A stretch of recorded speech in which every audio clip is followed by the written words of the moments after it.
took good care of my D and uncle in lieu of my family. He bequeathed me his cottage and $100,000. They're angry now and want the land for themselves, so they're requesting that I give it up. To give you some context, I am a 24-year-old who leads a totally different life from most of my relatives. Despite not having completed high school, I obtained a GED and began working as a hunting guide and welder. The remainder of my family is fairly successful, for example. My brother owns businesses, my sister married a lawyer, my mother was an RN, and my father practices law. I'm happy to hear that my family is doing well. However, they frequently make light of my professional activities and can be really superficial. When will you be attending school to obtain a real job? My mother would ask. Or similar things. I worked at an auto shop to pay for welding school because they didn't want to pay for it.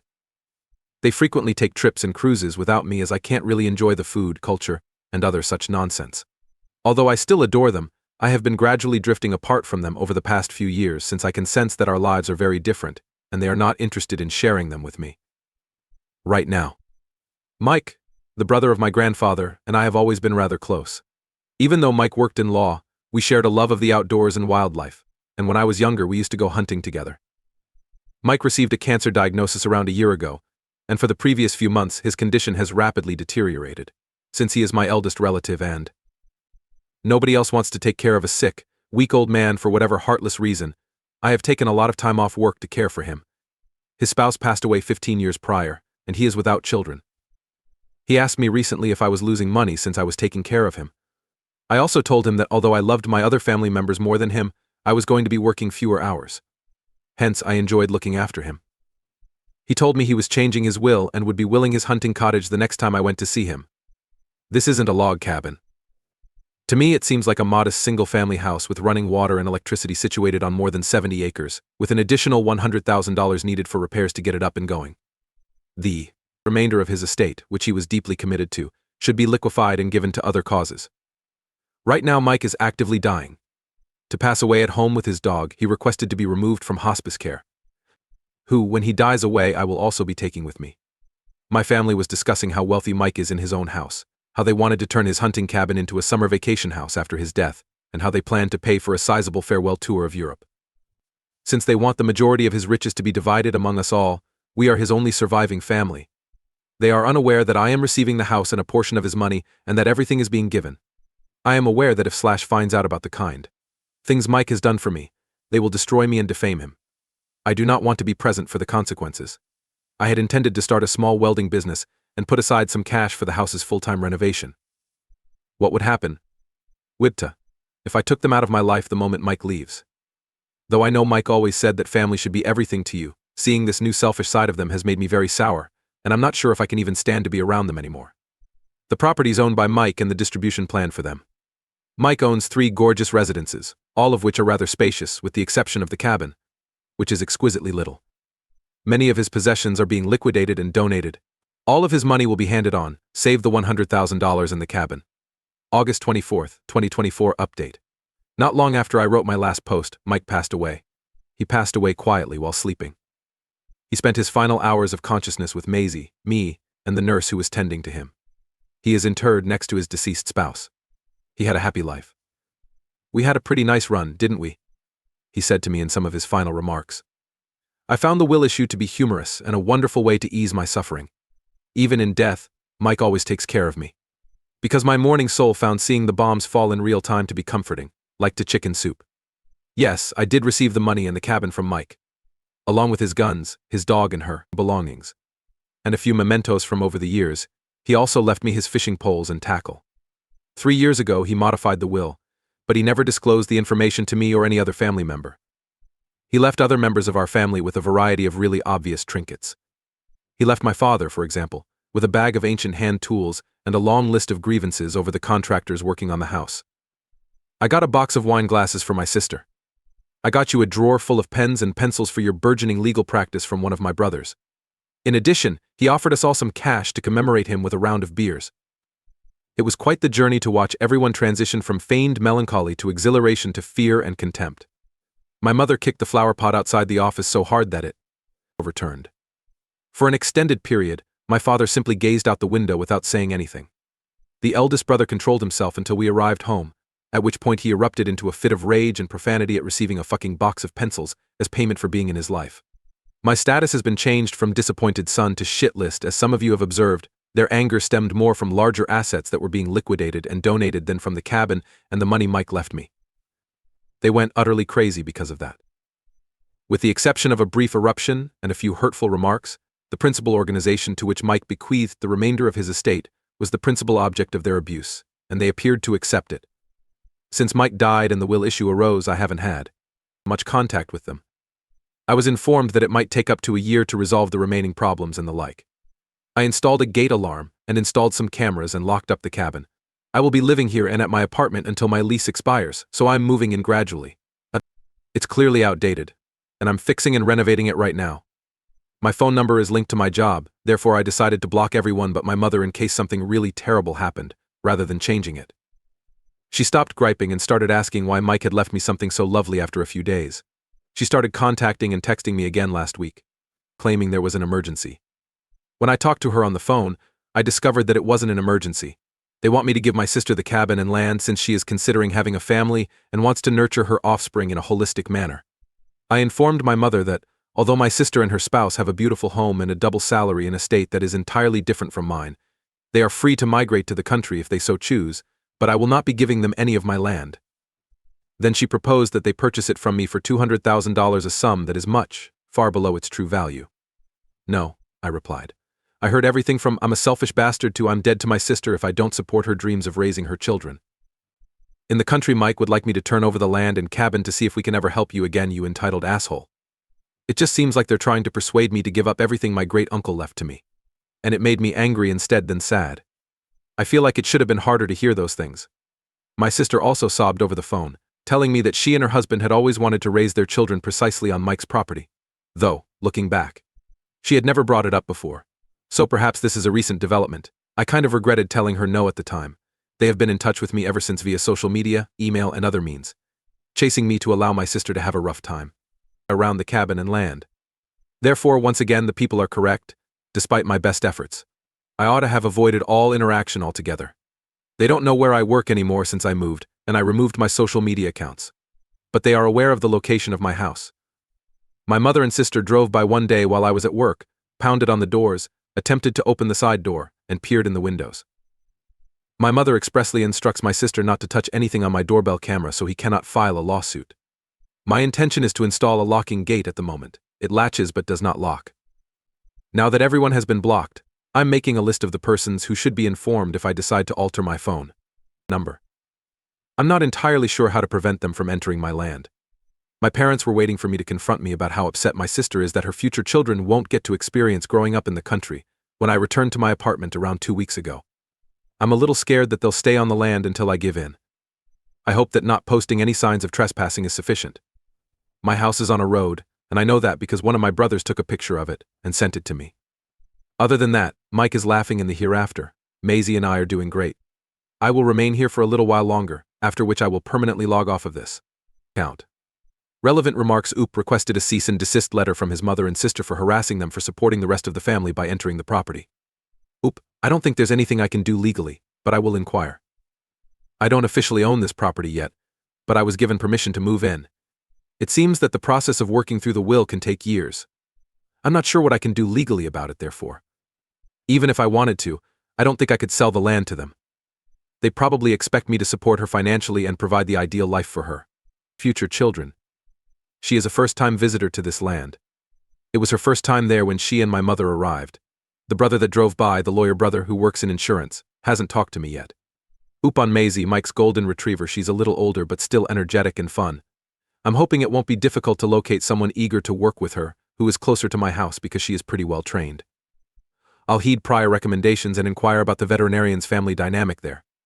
I'm adopted. Whoa. Next narrative.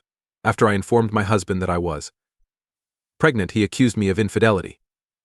After consenting to a paternity test, I discovered texts on his phone that indicated he was having an affair. It has been a year since my husband Alex, 27M, and I, 26F, got married. I recently discovered that I was expecting. This was not intended, but since we were married, we have not used protection each time we had sex, and I am not taking birth control at the moment. I figure I'm probably only a few weeks along. I haven't yet visited a physician. Nevertheless, I informed him yesterday after he returned home from work. Since I had always desired to be a mother, I was personally rather pleased about it. I was fairly sure beaming when I informed him, and I assumed that after he heard the news he would be too. He's been neutral about having children, let me add. My presumption was incorrect. He becomes extremely agitated right after and queries how on earth this could have happened. I told him that, although it was unexpected, it wasn't shocking because we hadn't been wearing protection every time. I believed he would have been aware of it. Unknown to him, he didn't. Following a brief exchange of words, he insisted on a paternity test and informed me that there was no possibility it was his. I felt offended and hurt.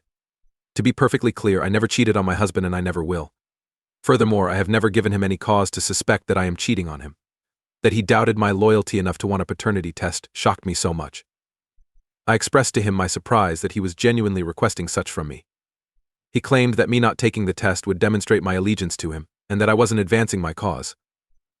I honestly don't remember all I said, but I think I said something like, "I don't think I want a kid with you anymore if you're doubting me and my loyalty so much that you think I cheated on you and got pregnant with someone else's baby. Someone who obviously doesn't trust me is not someone I want to be attached to."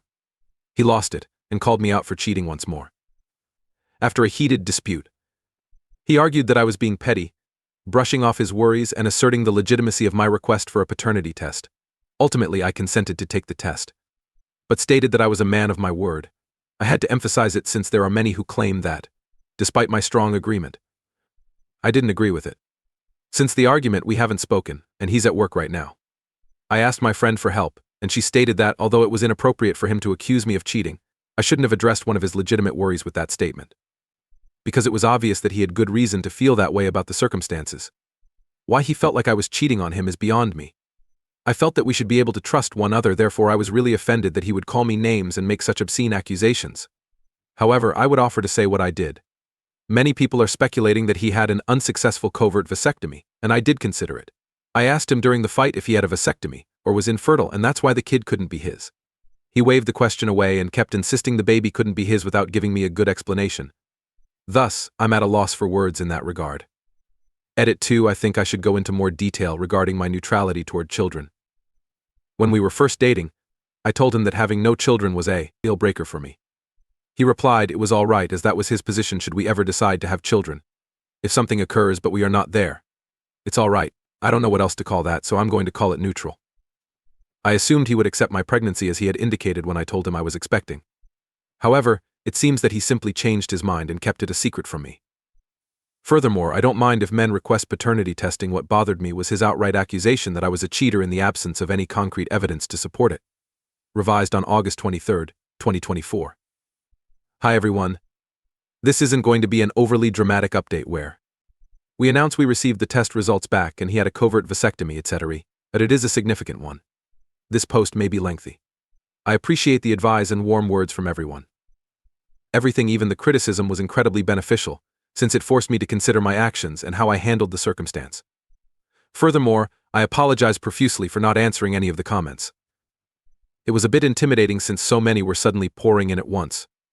Proceeding forward, I served him his favorite dinner and gave him some time to unwind after I wrote that post before I coolly broached the topic once more. I told him that, while I was glad to take the paternity test, I was a little offended that he may think I was unfaithful to him, because I hated to make him feel any less of my affection for him. I also expressed regret for my remarks.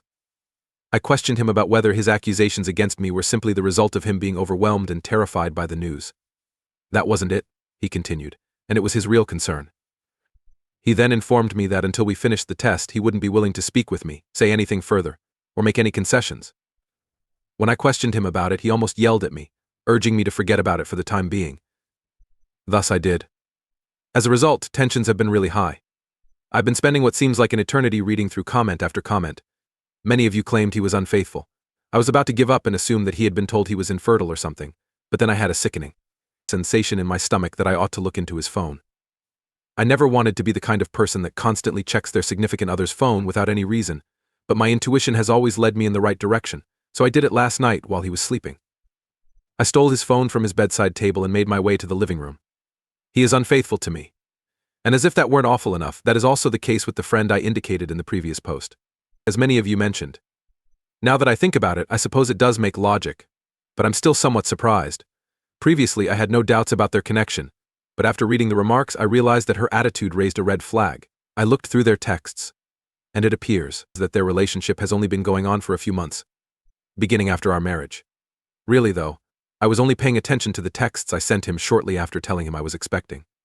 He texted her, telling her things like, "I don't know what I was thinking when I decided to fuck her without a condom, and I swear to God it better not be mine, even though she says it's mine. If it's clear that I don't want children with her, I'd much rather be with you than be forced to live with her. I'll be content. Since you are my friend in this situation, I realize I should have exercised caution. Whether she thinks I'm a dick or a bad husband at this point is irrelevant to me." When my buddy informed him that I had approached her over the matter, this was his response. Yes, those were only a few messages, but it was difficult to read what they were saying to each other. I finally started crying a lot.